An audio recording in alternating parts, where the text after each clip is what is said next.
I'm R.A. Schwartz, along with Matt Cohen, who's filling in for Rachel Galligan. Welcome to the Winsidr Show, where it's all about the W. The draft has come and gone, so let's discuss the reactions of the winners, losers, and obviously, we gotta give grades.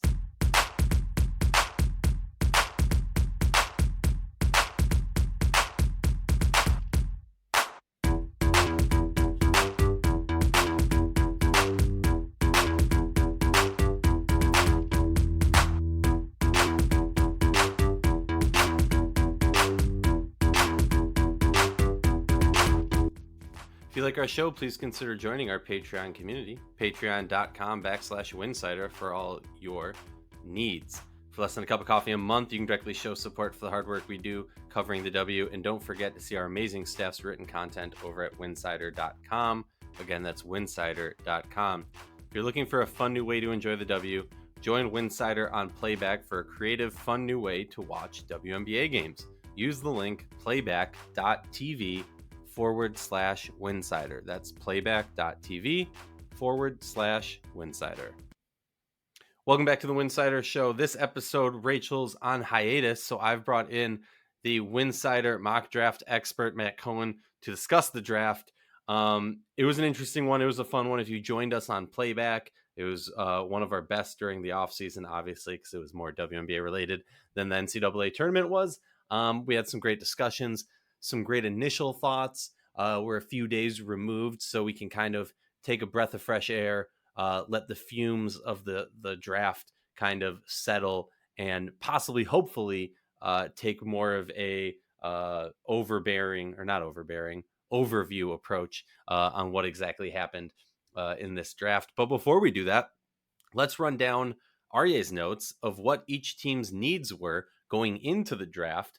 And then we'll dive into kind of what happened in our reactions, grades, things like that. Matt, if there's anything you want to chime in when I'm talking about any team, obviously, jump in, interrupt me as we do. Uh, for me, the Atlanta Dream, you just take best available. You're obviously not so worried in this draft where they were placed about stocking up in positions that they have too much depth. In fact, I wouldn't say Atlanta has too much depth in really any position. So just best available. Chicago Sky, to me, it was point guard depth.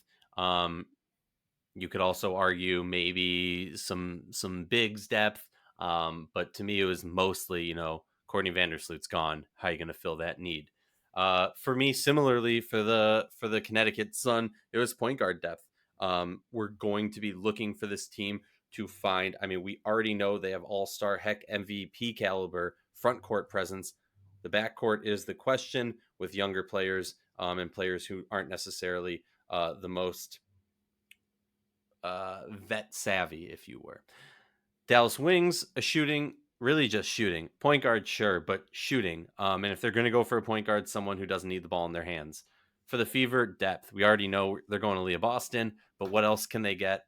And what can they do in terms of depth? The Aces, nothing. The Sparks, shooting due to injuries and pregnancies.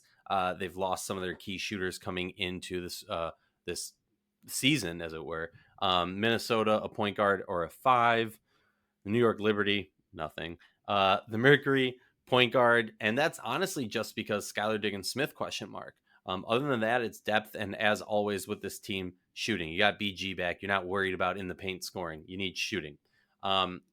Seattle Storm, point guards and depth. And then the Washington Mystics, just shooting. Any form of shooting. I would prefer it in the guard spots, but shooting. Did I miss anything? No, I actually, as I'm listening to you go through it, it seems like a lot of these teams were looking for a lot of the same kinds of things. So it was really interesting to hear. Yeah, and I think a lot of that has to do with talk about a tangent, but I think about a lot of that has to do with just kind of the situation of the league, and because we saw so many teams like Minnesota isn't really starting from scratch, but they kind of are. And Chicago starting from scratch, LA, Seattle. We're seeing a lot of these teams starting from scratch versus like the Mystics, a team that literally just needs like one thing. Everything else is set. They just need one player who's going to come off the bench, who's going to be Aerial Powers from their championship year. Come off the bench, hit some important shots, supply some needed points, and give their starters some rest. Christy Tolliver is not who she used to be. All right. let's go down this list. Let's talk about what our mindset is. And I'm going to be honest. Everyone likes to call me a hater, yay. I give some pretty good grades out. All right, like I'm a pretty nice grader. Matt, you're actually a teacher, so I fully anticipate that you're going to bring out the red pen, correct me, and give some harder, more tough grades, if possible. So You got it. Minnesota first. Look, you add Miller, you add Hirsch, you add Dorka, and Beal, right? So like it's gonna be a really fun training camp. Minnesota's very, very interesting because of the roster size and the space. And that's the other aspect too, where I'm always torn when we do these things, because are we talking about it in the sense of if they could sign everyone here, or because also realistically, like I don't know. It's tough because I could see it in a billion different ways. We're judging them based on who they did draft, not who could make the team. But if I'm looking in a more of a long term view of this, I could argue, well, you signed this player or you drafted this player. They're not going to make your roster, and then they're going to be available for another team to pick up who maybe did a better draft pick of an overseas player. Lots to discuss on that. Um, what's your initial thought about the Minnesota additions? So I know it's something that we've talked a lot about in the off season about Minnesota's specific needs, looking at a point guard, looking at the front court, specifically because Sylvia Fowles retired, and so who are you going to replace her with? How are you going to fill those needs? And I know that you and I, and also Rachel, have talked a lot about this draft may not and probably doesn't have those players. So what is Cheryl going to do? What are the Lynx going to do? How are they going to figure out who to bring in? And I think Minnesota actually did a pretty good job. I know at the two, Diamond Miller, that was the consensus choice. You get a quality player, a really good athletic player there. I think Hirsch is going to become more of a draft and stash for later. I love the Dorka pick. I love the Taylor Soul pick later on. I love the Beal pick. I think Minnesota does a pretty good job here of getting players that can come in and play. We've talked a little bit about minutes and where are they going to fit in, who's out, who's now going to step in. But I think of most of the teams in the league, Minnesota is one that has a draft class that has the best shot of having their players actually make the team. What that's going to look like and how many, time will tell. Well, so that's the interesting aspect. Not to get too mathematical, too in depth into the salary cap. Obviously, shout out to her hoop stats, always, as always, providing much needed resource. You look down this list, and let me just list off the guaranteed spots on this roster that I would just be mouth dropped, shocked if they cut. Nafisa Collier, Kayla McBride, Ariel Powers, Natalie Achanwa, Tiffany Mitchell, Jessica Shepard, Bridget Carlton, and Nicolina Milic. What you got there? I got 8. Exactly. So that's 8. That leaves 4 available spots. Now, if you do the math on this, that leaves you 4 available spots. You got 223 left in cap room. So that's just under the amount that you need to have those 4 people, right? Mm-hmm.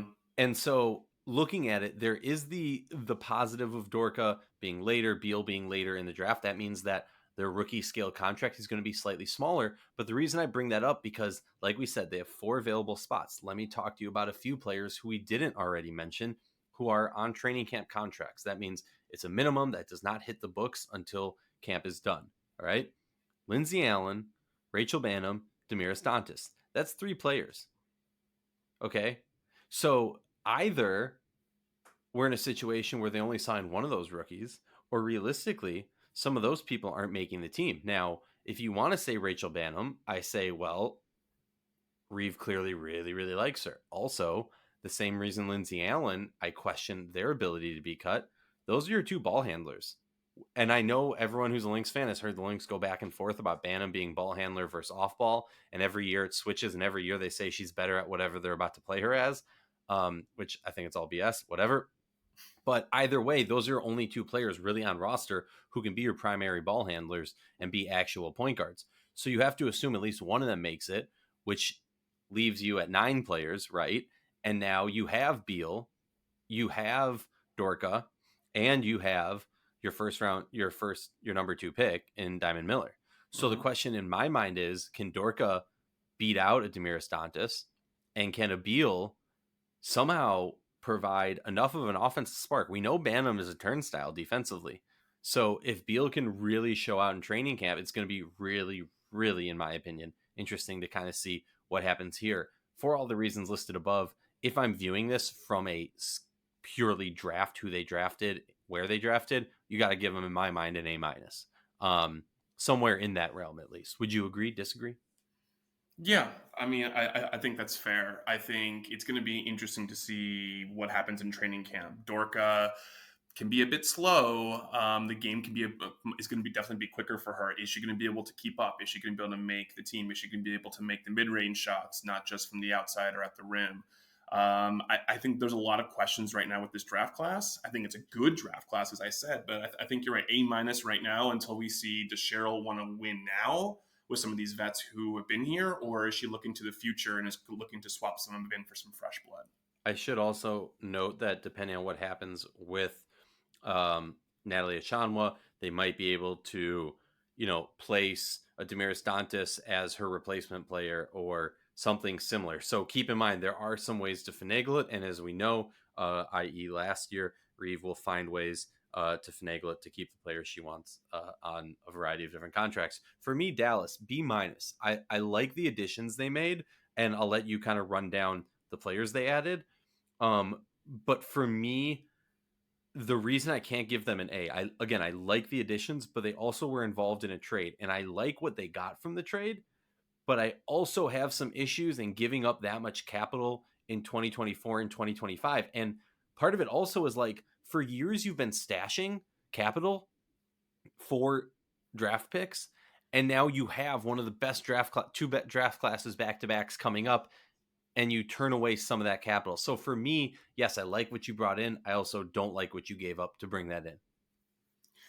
There's two schools of thought here. I think on one hand, as you said, their needs were shooting. Well, they got that. They got maybe the best shooter in this draft in Maddie Segrist. I mean, Taylor Mikesell might have something else to say about that. You've got Abby Myers that you drafted. You have Ashley Jones. So you have some solid scoring right there. So if you just look at this draft class, this is another pretty solid draft class coming through.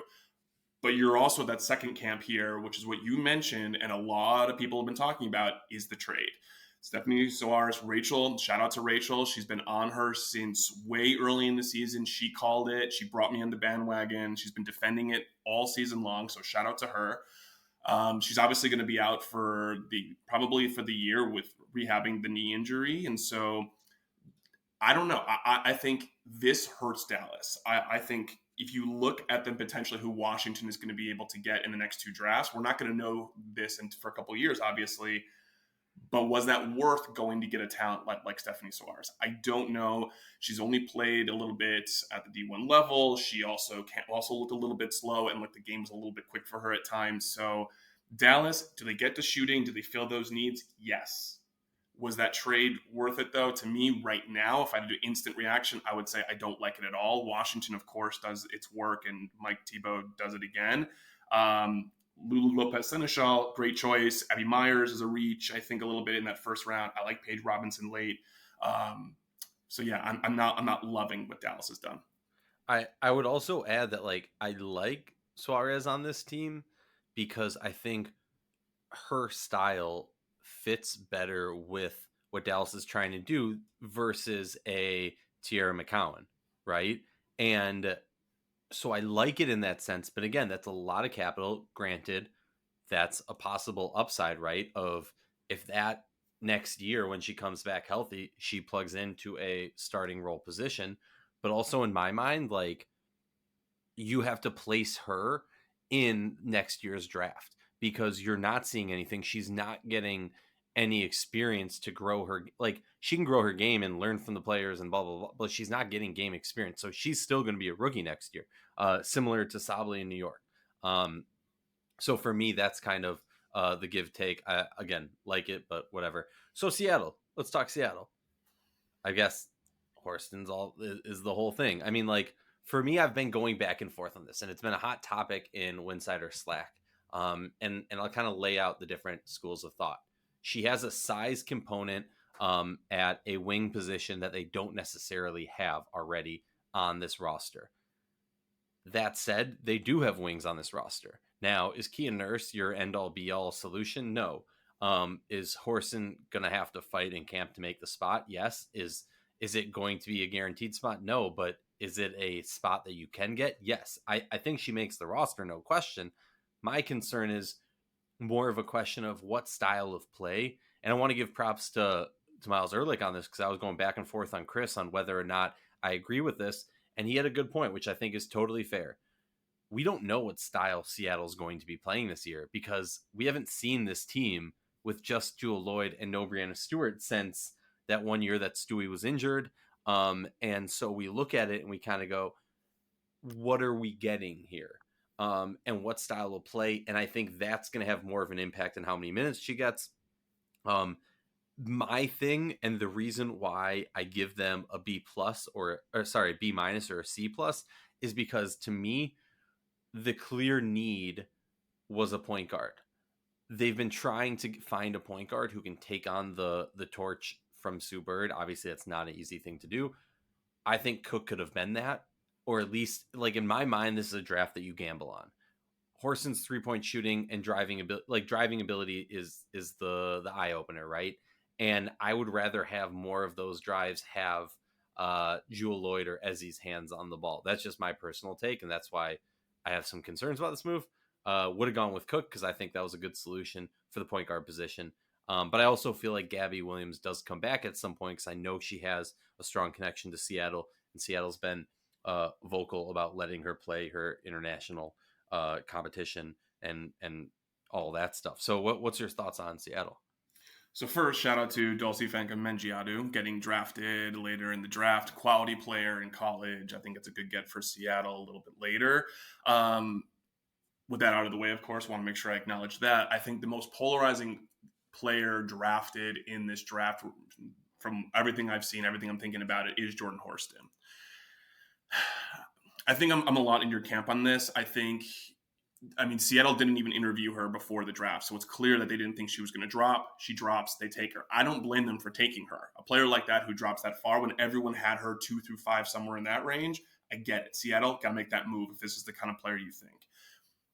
I'm also curious to see what Noel's going to do up there in Seattle and how they're going to change without Stewie, without Sue Bird. What kind of different structures are they going to have? So I get it. You take a player like Horston, you can fit her into your system if she wins the starting job outright or earns minutes. What is she going to be able to do? I'm sure Noel's going to find a way to make it work for her, but I'm with you. I think Zaya Cook was probably the better call here. I think maybe even a Lou Lopez Seneschal could have been a better player to help facilitate a little bit more. I think Horston, I get why you take her, and I'm sure there was some discussion maybe around whether they should or not, or maybe they just did it, but when she fell. But I think point guard, not getting a point guard, not getting someone there to help facilitate, leaving that all to Jewel Lloyd is probably not going to work so well, at least for year one. Yeah, and also in my mind, at least, like part of it, I would have had Jewel in the war room, and I would have said, "Who do you want?" Because I'm bending over backwards to make Jewel happy, but that's another episode. Atlanta, you get Haley Jones at 6, and you get LA from SC. I love saying that. I actually personally I've been very vocal about my questions about Haley Jones, but I will say this is the type of fit, and I think I said this on an episode going in before the draft, where for me a best case scenario for Haley Jones was not to be a lottery pick. It was to move out of lottery. Then you're the underdog. Then the expectations are lower, which is a benefit, I think, to most players. But more importantly, she's in a position that she can actually grow her game. They can develop her. They don't care if she can shoot the 3 right now. They don't care if it takes her a few years to build that out. And I know there was not shade, but not blame, but some comments made that implied that the style of play in Stanford hurt her shooting more than her actual shooting did. Possibly, maybe. I say don't say that, prove it. But hey, you can't prove it right now because the games haven't started. All of that said, on the positives of adding Haley Jones and LA, like they struggled from 3 last year and they need to pick that up. So this team, I give them a B plus on it because I think they added good talent. They took some gambles. I'm all about in this draft taking some gambles because we know this is in 2014, yeah, 2024, 2025. So take some gambles. I'm all for it. First, shout out to your goat, Simone Augustus, Yep. who talked to SI and said that Atlanta is probably going to go deep in the playoffs now with this draft class. So we'll see about that. Yeah, I mean, I think my feelings have been clear on Jones. I've sort of soured on her a little bit as the season went on. I still think that she's a great player, great leader. Um, I'm fine with her dropping to Atlanta at this point. I think she can help facilitate a little bit. We'll see as the game's going to be a little bit quicker for her. We'll see if she can keep up. It'll be interesting to see what Tanisha Wright does with her. I love the Ami here pick. I think she's a great fit. I think she's got great versatility. I think there's just so many skills that she's going to bring, and she's exactly the kind of player that Coach Wright loves. And then Leah Brown was a solid get. I think she scores at all three levels. She's tough. She's gritty. Another kind of player that if she can make this team, that Tanisha Wright's going to love to be able to work with. She'll have some of that secondary scoring off the bench. And I mean, you said it, depth is what they needed. I think they were able to fill some of those pieces. I think we'll see how well Haley Jones is able to do when the season gets going. It's going to be exciting either way, and Atlanta's always fun watch. Washington D.C. I gave them a C plus, and here's the reason. I love the trade. They got great capital, but like again, part of me is like, if I'm judging you based on like future, or am I judging you based on who you actually did pick, right? So for me, I go into this draft, and if I'm DC, I want a shooter. I want somebody who is that next level 3-point shooting threat, who's not like, they're great at those hidden gems, those, diamonds in the rough. So who am I to question the great scout, the great GM, Mike Tebow? That said, when you look at their pick, do you look at them and do you go, yes, that's the player that I just described, someone who can step in and be an offensive producer? Because when I look at the stats, I didn't see it. It's fair. I'm a little bit higher on them than you are. I think obviously we can't grade the trade in terms of the players and the quality that they're going to be able to get until we see next year and the year after. We know that they're probably going to be pretty stacked. So hopefully Washington will get good players there. But you're right. The trade in and of itself was solid. TBD on what it means moving forward. They got two players. They got a second Elena. So how that's going to fit on this team will be interesting. The new one, the rookie, she is exactly what I think this team's going to need off the bench. A nice spark plug, can score a little bit. Her defense at times is not always great, but I think this team could come around her and either A, help her get better defensively, or B, overcome it. And then the other one's a draft and stash for down the road. And I think Mike Tebow's really interested in her development and seeing where she goes. But you're right. This team needs scoring. They didn't get scoring. And I'm wondering if it's because Maddie went before they thought that she would, or they were just, this was the choice B, or maybe this was always the course overall, but they definitely didn't get scoring. I'm a little bit higher on them because of the trade, because of the players I think that are a good fit, but they are going to need some scoring, and where they're going to get it, we'll find out. Indiana Fever. Getting Grace Berger's a steal, in my opinion. Cool move. I said that just to make you happy. It to me, it's hard to grade the team that has the first pick when there's such a clear number one, because like, I don't know, it just feels weird, like, to give you an A plus because you picked the obvious. It feels like you didn't have to do as much work. So I kind of don't view that first pick necessarily as much as the decider. The interesting thing for me is like, let me just run down the players on this roster and just say who I feel like is even in question to make this roster, right? Kelsey Mitchell, Erica Wheeler, Victoria Vivians, Emma Cannon, Emily Angsler, Melissa Smith, Lexi Hall, Queen Egbo, Destiny Henderson feel like locks right now. Well, not necessarily Lexi Hall, Maya Caldwell, Christy Wallace. So Maya Caldwell, Lexi Hall, and Christy Wallace are the three that I feel like if you're going to kick someone out, that's who it's going to be, right? And you're looking essentially at their later picks and going, okay, is a Mixel gonna make it? Can a Grace Berger be that, person to kick out Lexi Hall or take Destiny Henderson's spot or take Christy Wallace's spot or Maya Call? Like, those are the players that have to fight to keep their spot. So I'm curious for you, like, first of all, what are your thoughts on the Fever? And second of all, knowing that, like, and also being someone who has said Lexi Hall is going to have a breakout season, what's your thoughts on can Grace Berger take her spot? So I agree with you first and foremost that it is tough to give the 1-1 an A plus because you did what you were supposed to do. Aaliyah Boston, we know she's probably going to be a great player. She's going to have a big role in Indiana. But we can't just give them an A plus simply because they did what they were supposed to do. If you look down the rest of their draft class, you talked about depth. That was a big thing for them. Mm-hmm. I love what they brought in, though. I'm not even so sure that Queen Egbo has a solidified spot. I think Saxon will come in and challenge for that spot. That's how far down this draft class and the solid contributions this team can make. They got value at every spot. Maybe Berger went a little bit earlier than she should have. I think maybe Mikesell may have dropped a little. Williams was a great get in the second round. So I think when you're looking at these players, you have players who can come in and compete. Indiana's going to be fun. It's going to be a great training camp. I wish I was in Indianapolis to be there and be a part of it and see it go down. I'm really big on the Lexi Hall thing. I've talked about it. I've written articles about it. I think Christy Sides is going to be great for her. Can Berger do it? Yes. Is there a chance they may carry both of them and not Mike Soul, or there's some competition between all three of them? Yeah. Does Lexi Hall have the in right now? I don't even think so. I think Christy Side's going to come in and figure that stuff out for herself. But I think there's a lot of really good players coming into this team, and what shakes out is going to be really fun and exciting to watch. Yeah, I think this is one of the teams that you're going to see.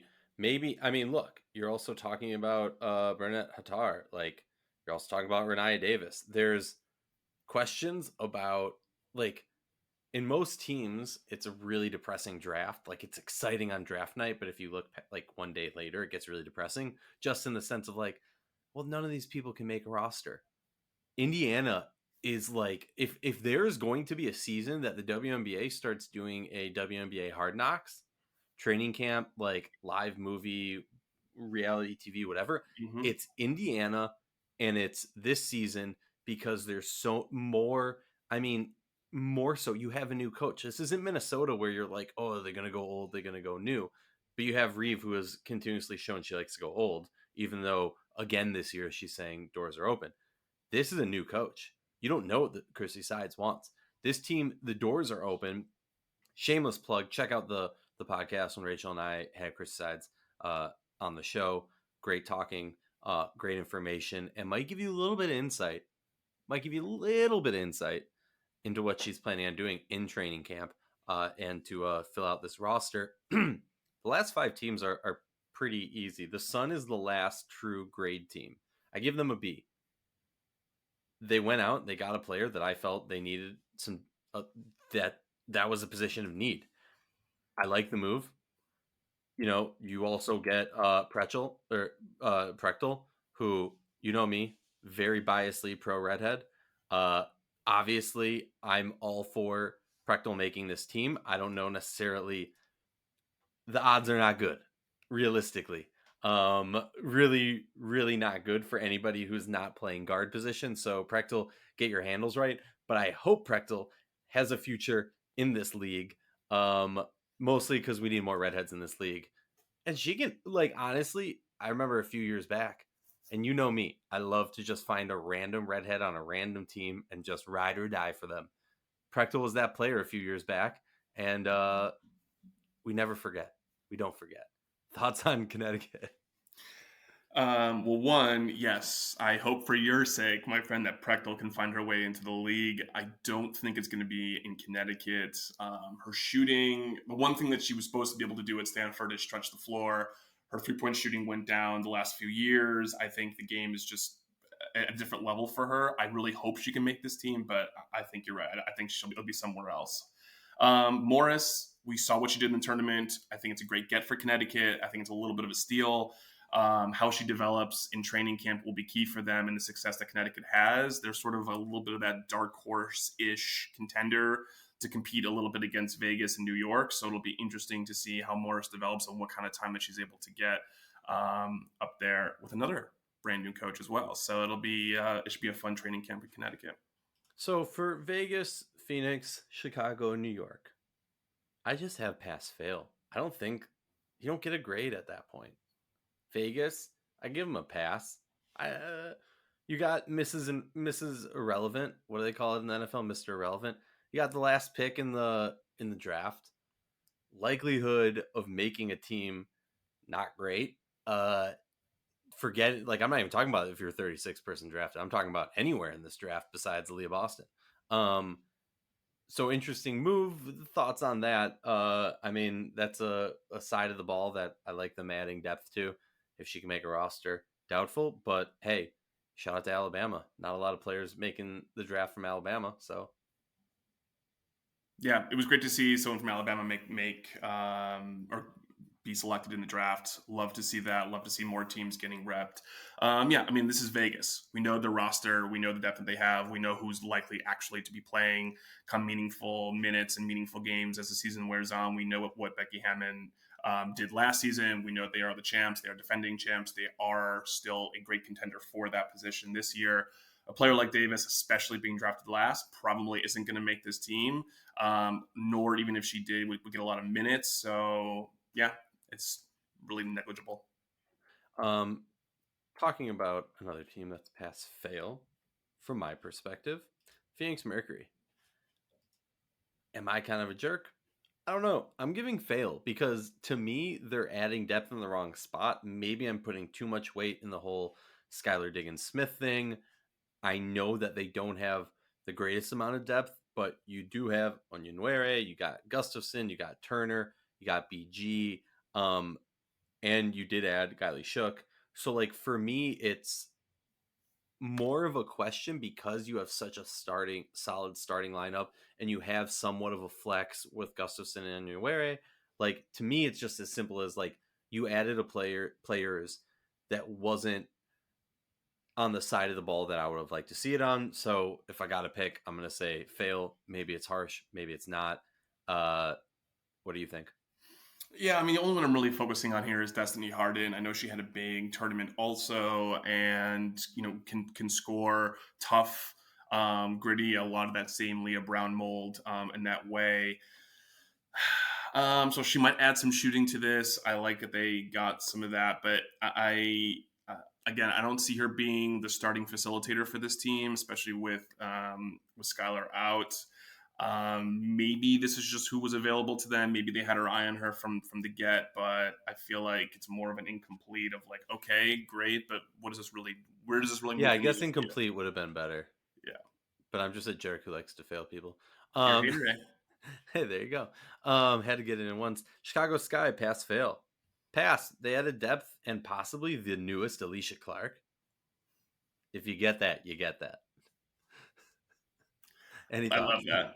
I love that. I think Trailer's a great get for them. I think she's going to fit in really well. She was just doing some media stuff earlier today and was talking about how excited she is, a little fangirling a little bit, getting to play with Ka and really wanting to pick Dana Evans' brain about stuff. So she's in. She was going to learn. She's a really high Q basketball player. I think it's a great depth get for Chicago for sure. New York, pass fail. Pass because it doesn't matter. Like what? Yeah. I mean, come on, come on. What are we doing here? All right, real quick. Which team do you think had the best draft? That's so tough. I'm going to have to go ahead and still say Indiana, not because of Boston. Even putting Boston aside and just looking at from Berger down the rest of this draft, I think we just talked about it earlier. They're exciting. Every one of these players has a shot of making this team. I think if you're looking at team context, you can look at a Minnesota, you can look at a Dallas or an Atlanta. I just think that Indiana, given that, yes, there are a lot of spots that might be quote unquote set, but there still are plenty that are up in the air. And any one of these rookies or any combination can make this team. For me, Indiana, and I'm pumped to see what they do this year. I was going to say Indiana, but I refuse to agree with you. So I'm going to go with Minnesota as much as I don't Shocker. want to. No, honestly, it was between Minnesota and Dallas in my mind. More so, I like what Dallas added. I don't like what they lost. And for Minnesota, I like the talent they got where they got it. Getting Beal that late is a steal. Getting Dorka that late is a steal. Getting a project of a player who's overseas who everybody I talk to is big hyped on her. And then Miller, like I've been saying this, I've been very vocal. They should have traded out. They should have traded out. That takes a team that's willing to do it. They were in a position where they weren't able to get a trade. I don't know if anybody else saw in local papers, they were talking in Minnesota, or like people writing about it, how they turned down the Dallas trade. I don't know if you saw that. Washington, or at least either Washington or Dallas, it seemed. Well, it would have been Dallas, right? Yep. Because Dallas, I guess, whatever. All it said was Minnesota turned down, and was the exact same trade that Dallas had uh, with Washington. DC. Yeah. But now I kind of think like, oh, should you have done that? What's your thought on that process? That was an option, but I don't know. Well, if you're offered a second round next year and a first round in 25 for the number 2 pick, you take it? That's so tough. I'm gonna say yes. I'm gonna say that you do. I mean, I think Diamond Miller is gonna be a good player. I think she's gonna really thrive playing for Cheryl. If Cheryl's willing to invest and develop her. But I have to look at what 2024 and 2025 are going to offer, and I have to think that if there wasn't something that I really thought was going to be able to make this team better now, um, then I have to just take a step back, drop a couple spots, and or whatever the case is, and go and take spots for the next 2 drafts, because those are where I'm going to be able to really fill out my team. So if I was Cheryl, I would have probably done it. I know that may not be the most popular opinion, but I don't No, know. but you're also betting that to some degree they're not going to be a top contender in those 2 years, right? Because you want that draft pick to be valuable. It's not valuable if they do good.